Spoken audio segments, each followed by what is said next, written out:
Hello friends, welcome to CS theory Tamil. இந்த வீடியோவில் inverted paging அல்லது இன்வெர்ட்டட் பேஜ் டேபிள் அப்படின்னா என்னன்னு தெரிஞ்சுக்க போகிறோம். நார்மலாக பேஜிங்கில் ஒவ்வொரு ப்ராசஸும் அதுக்கான இண்டிவிஜுவல் பேஜ் டேபிளை மெயின்டைன் பண்ணும்.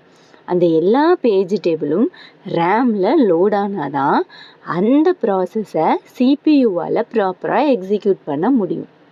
இந்த டெக்னிக்கில் என்ன ஆச்சுன்னா, ரேமோட ஸ்பேஸில் முக்கால்வாசி ஸ்பேஸு பேஜ் டேபிளுக்கே போயிடுச்சு. இப்போ ஒரு 4 ப்ராசஸ் இருக்குன்னா அதில் 4 ஃப்ரேமு 4 பேஜ் டேபிளுக்கே முடிஞ்சு போயிடும். அப்போ ப்ராசஸோட நீடுக்கு தேவையை அதிகமாக பேஜ் டேபிளில் மெமரியை ஆக்குப்பை பண்ணிக்கிட்டனால எனக்கு மெமரியை கம்மியாக பேஜ் டேபிள் அக்சஸ் பண்ணணும். அதாவது மெமரியோட எஃபிஷியன்சியை நான் அதிகமாக்கணும் அப்படிங்கிறதுக்காக இம்ப்ளிமெண்ட் பண்ணது தான் இந்த இன்வெர்ட்டட் பேஜ் டேபிள் மெக்கானிசம். இதில் என்ன பண்ணும் அப்படின்னா, ஓஎஸ் தனியாக பேஜ் டேபிளை மெயின்டைன் பண்ணும். ரேம்குள்ளே கொண்டு பேஜ் டேபிளை சொருகாமல் ஓஎஸ் ஒரு பேஜ் டேபிளை மெயின்டைன் பண்ணும். அந்த பேஜ் டேபிளோட என்ட்ரிஸ் ரேமில் எத்தனை ஃப்ரேம் இருக்கோ அதுக்கு ஈக்குவலாக இருக்கும். அதில் 2K ஃப்ரேம்ஸ் இருக்கா, இதுலேயும் 2K என்ட்ரிஸ் இருக்கும். என்ன பண்ணும் அப்படின்னா, எந்த ஃப்ரேமில் எந்த பேஜ் லோட் ஆகிருக்கு அப்படின்னு சொல்லி பார்க்கும். இது ஒரு மல்டி ப்ராசஸிங் என்விரான்மெண்ட்டுக்கானது. P1 அப்படிங்கிற ப்ராசஸ் P1 பேஜை எந்த ஃப்ரேமில் வச்சுருக்கு, P2 பேஜை எந்த ஃப்ரேமில் வச்சுருக்கு, அதே மாதிரி Pn ப்ராசஸ் வரைக்கும் எந்த ப்ராசஸ் எந்த பேஜில் லோடாக இருக்குது அப்படின்னு சொல்லி மொத்தமாக ஃப்ரேமை இண்டெக்ஸாக வச்சு ஒரு பேஜ் டேபிளை ஓஎஸ் மெயின்டைன் பண்ணும். எந்த பேஜ் தேவையோ அந்த பேஜ் எந்த ஃப்ரேமில் இருக்கோ அதை மட்டும்தான் கொண்டு ரேமில் லோட் பண்ணும்.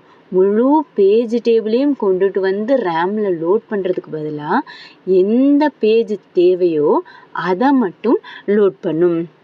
இதில் காம்போனன்ட்ஸ் என்னென்ன இருக்குது அப்படின்னு பார்த்தா, இந்த பேஜ் டேபிளில் பேஜ் நம்பர் ஃபஸ்ட்டு, எந்த பேஜ், ப்ராசஸ் ஐடி, எந்த ப்ராசஸ் நேம், எல்லா ப்ராசஸ்க்கும் P0ங்கிற பேஜ் இருக்கும், எல்லா ப்ராசஸ்க்கும் P1 அப்படிங்கிற பேஜ் இருக்கும். எந்த ப்ராசஸுக்கு எந்த P0, எந்த ப்ராசஸோட ஃபஸ்ட்டு பேஜ் இது, எந்த ப்ராசஸோட செகண்ட் பேஜ் இது. அப்போ ப்ராசஸ் ஐடி அப்படிங்கிறதும் பேஜ் நம்பர் அப்படிங்கிறதும் mandatory fields and control bits. Control bit அப்படிங்கிறது என்னென்னா, வேலிட் பிட்டு, டர்ட்டி பிட்டு, ரெஃபரன்ஸ் பிட்டு, இந்த மாதிரி உள்ள அடிஷ்னல் டீட்டெயில்ஸை சேர்த்துருக்கதா இந்த கண்ட்ரோல் பிட். அடுத்தது செயின்டு பாயிண்டர்.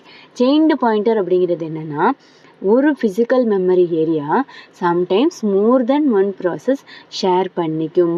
அந்த மாதிரி ஷேர் பண்ணிக்கிறத இந்த லாஜிக்கல் அட்ரஸ் ஸ்பேஸ் என்ன ஆகும், அந்த இடத்துல ஒரே பேஜ் டேபிள் என்ட்ரியை மானிட்டர் நோட் பண்ணும்.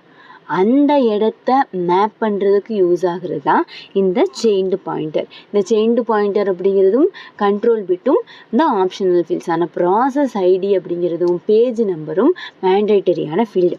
ஸோ இது இன்வெர்ட்டட் பேஜிங்கோட ஒரு பிக்டோரியல் ரெப்ரசன்டேஷன். சிபியு ஒரு விர்ச்சுவல் அட்ரஸை க்ரியேட் பண்ணுது. அதில் page number, process ID and offset இந்த டீட்டெயில்ஸ்லாம் இருக்குது. இந்த விர்ச்சுவல் அட்ரஸோட ஆஃப்செட்டும் ஃபிசிக்கல் அட்ரஸோட ஆஃப்செட்டும் ஈக்குவலாக இருக்கும். நம்மளுடைய விர்ச்சுவல் அட்ரஸில் இருக்கக்கூடிய page number and process ID OS maintain பண்ணுற இந்த பேஜ் டேபிளில் எங்கே மேட்சாக இருக்கோ அந்த பர்டிகுலர் ஃப்ரேமை மட்டும் லோட் பண்ணணும். இப்போது நமக்கு P2 ப்ராசஸோட P1 பேஜ் தேவை. அந்த பேஜ் எங்கே லோட் ஆகிருக்கு அப்படின்னா F3 அப்படிங்கிற ஃப்ரேமில் லோட் ஆகிருக்கு. ஸோ இந்த page number and process ID இந்த ஆஃப்செட்டோட இந்த விர்ச்சுவல் அட்ரஸ் வருது. அதாவது P1 பேஜில் P2 ப்ராசஸ்க்கு அப்படின்னு சொல்லிட்டும் ஏதோ ஒரு ஆஃப்செட்டோடையும் வருது. இந்த ஆஃப்செட்டே இங்கே போயிடும், இந்த F3 இங்கே போகும். நமக்கு தேவையான ஃப்ரேம் கிடச்சிருச்சு. ஸோ எக்ஸிக்யூஷன் நடக்கும். ஈவன்தோ இந்த மெக்கானிசம் மெமரி எஃபிஷியன்சியை நல்லா ஒர்க் பண்ணாலும் கூட இது அதிகமாக டைம் லேப்ஸ் ஆகிற மெக்கானிசம். ஏன் அப்படின்னா, இப்போது எனக்கு P1 அப்படிங்கிற பேஜ், P2 ப்ராசஸில் இருக்கக்கூடிய P1 பேஜ் வேணும். ஸோ இந்த என்டையர் பேஜ் டேபிளையும் ஒவ்வொரு தடவையும் செக் பண்ணி பார்க்கணும். 2K என்ட்ரிஸ் இருக்கா, 2K என்ட்ரிஸையும் கம்ப்ளீட்டாக செக் பண்ணணும். எனக்கு எங்கே வேல்யூ கிடைக்குதோ அங்கே வரைக்கும் நான் செக் பண்ணணும். ஸோ எனக்கு மெமரி அப்படிங்கிறத நான் எவ்வளோ காசு கொடுத்து வேணாலும் வாங்கிக்கலாம். ஆனால் என்னோடய டைம் வேஸ்ட் ஆனால் எனக்கு அது ரொம்ப பெரிய லாஸ்.